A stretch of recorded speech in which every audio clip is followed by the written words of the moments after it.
when you get kicked out of that space and hundreds of people will verify that it happened to them, they can smoke as much DMT as they want and they cannot get back in. Almost like some kind of receptor that is open to, access that space is now shut. A door is shut, and no matter how many times you hit that cartridge, you cannot get back in.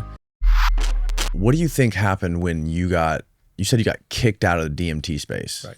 Was that the same experience when you experienced this oneness, this one conscious loneliness? So yeah, the getting kicked out experience. If you Google this happens to a lot of people actually, right?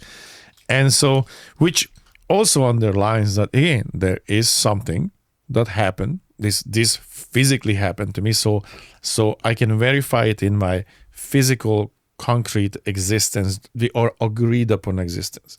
This is our agreed upon existence. In a second I go into that space, we're no longer in the agreed upon reality because we can't verify. Those rule sets that Danny talks about, like I can't walk to the wall, right, is now applying to all of us, right? So we have an agreed upon reality, and the agreement is that I can't walk through that wall. Now in a second I'm in that space, right? The rule set is not yet established. There is a rule set, but we just don't know that rule set yet, so we have a hard time to agree upon the reality of that space. It has a reality, it has a rule set, and there's sometimes something happens that I can verify that, like getting kicked out, right? So that happened to me, that I got kicked out. I can tell you the little story why and how that happened, but the physical proof of that is, number one, research it. Getting kicked out of DMT, and Can you find it, Steve? See if you can Google hundreds of people will talk about like they got kicked out for various reasons and for various period of time. And what happens once I got kicked out, I couldn't get back in. My friend got forcibly kicked out of hyperspace. Yeah, that's I'm pretty sure that you're gonna find hundreds and hundreds of these recounts. Yeah, on Reddit probably a bunch. Yeah. So. But it's like, I would search be like banned from DMT, right? Space or something. So what's the importance of it? The importance of it that you're gonna find that some, hundreds of people will verify the same experience that this happened to them, right? And when it happens to you, you can compare it to the agreed upon reality, and the agreed upon reality, right? There you go. The DMT itself was banned. Right. That's funny. It was banned from outer space. That's hilarious. So, all right. So what's the implication? What's the importance of it? So when you get kicked out of that space and hundreds of people will verify that it happened to them, then we can be discussing that event in our agreed upon reality right here. And the agreement is that they got kicked out, trying to get back, and they cannot. They can smoke as much DMT as they want and they cannot get back in. Almost like some kind of receptor that is open to, access that space is now shut. A door is shut, and no matter how many times you hit that cartridge, you cannot get back in. And so if you're going to read that, you're going to probably find that hundreds and hundreds of people talking about this. So whatever happens in a DMT space where we don't have an agreement of the rules yet. Try Chrome.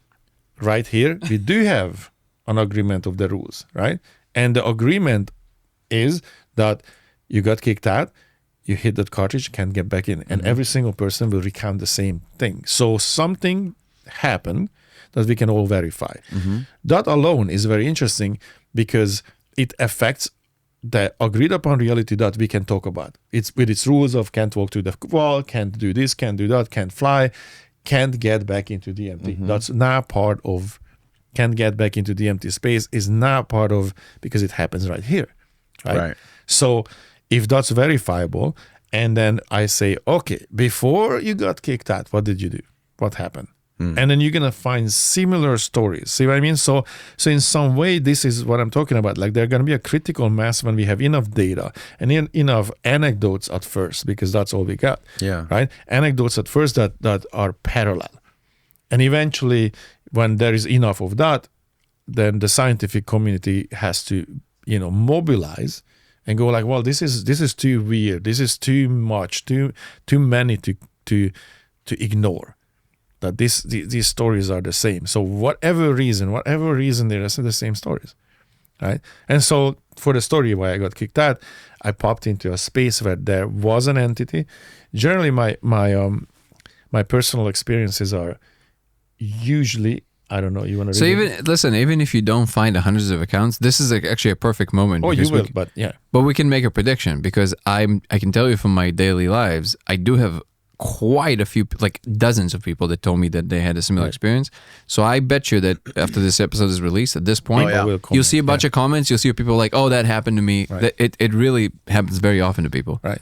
So to tell you what happened, I ventured in this space hundreds and hundreds of times, right?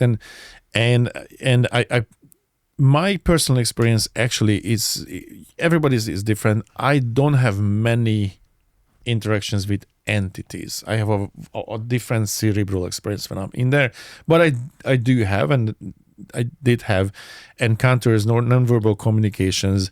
Some of them I could call a miracle because it had physical effects that affected me later in this agreed upon reality. But just to go to this example, I popped into a space where there was an entity, and this entity was startled by me popping into its space, right?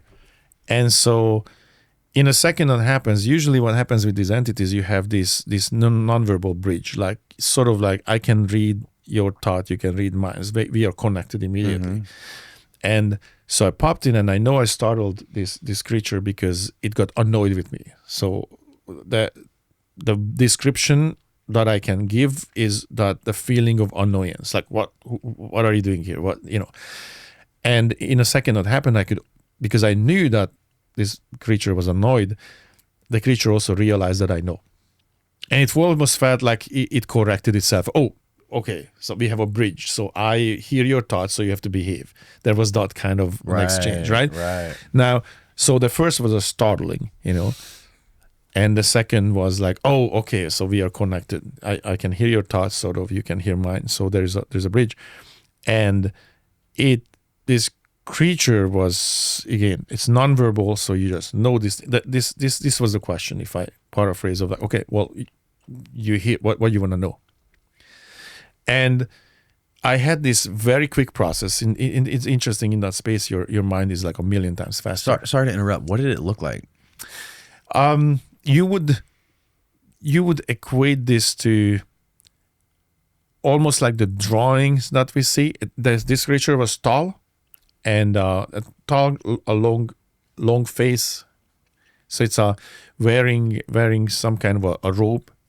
Now, when you jump in this place, the reason I'm saying that I'm hesitant of explaining, because I thought of this, that might be the process of my human interpretation of something. Right. So when I say like how something looks like, there is a possibility that there's an entity, and it's my mind that draws the creature, if that makes any sense. Yeah, that makes sense.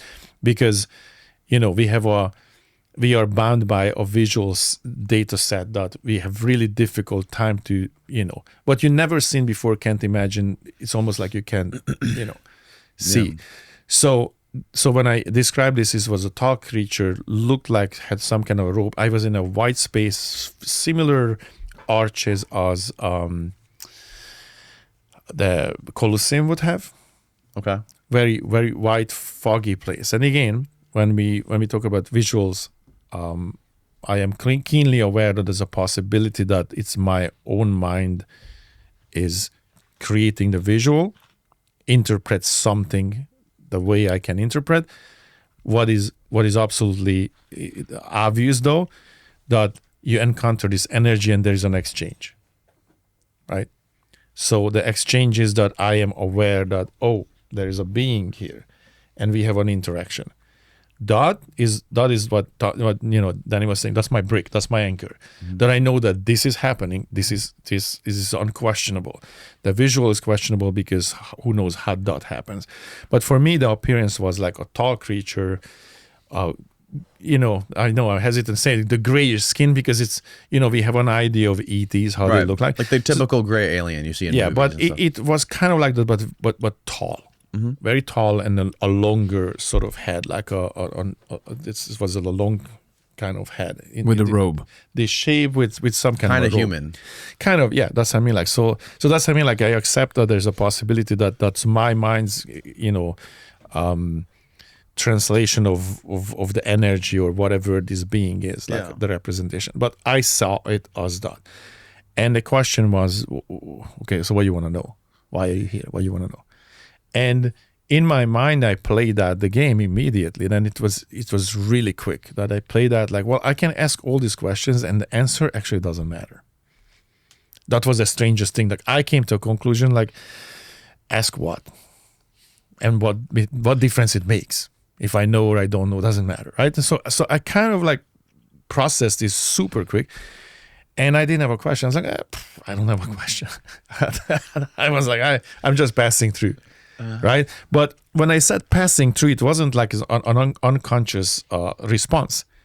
Like I know that I processed this, that I knew that I lightning fast went through the possibilities, what it is I want to know. And I just came to this conclusion like, well, it doesn't really matter. Things are and it is what it is. And I was like, oh, I'm just passing through. I don't really have a question. And this thing got annoyed with me to the point like, boom, I was out. The experience stopped completely. The vision stops. I was out. I was sitting in my little meditation chair that I sit. And after that, for months, I could not get back in at all, no matter what I would do. So I was just kicked out. And then later on, 4 months-ish period, I went in with this, it went through my meditation cycle and in that cycle I was literally focusing like I need to get back, I need to find out why is this, am I banned permanently? Like I had all these questions, right? So now I had questions out of the sudden and I wanted to solve this. Like how do I get back in, right? So I was super focused on that task of getting back in and find out if I can and how. And somehow that unlocked something because of my intention. Like there was a very sharp intent that I went in with. And there's, again, the communication comes like, okay, you can't come here anymore without a purpose.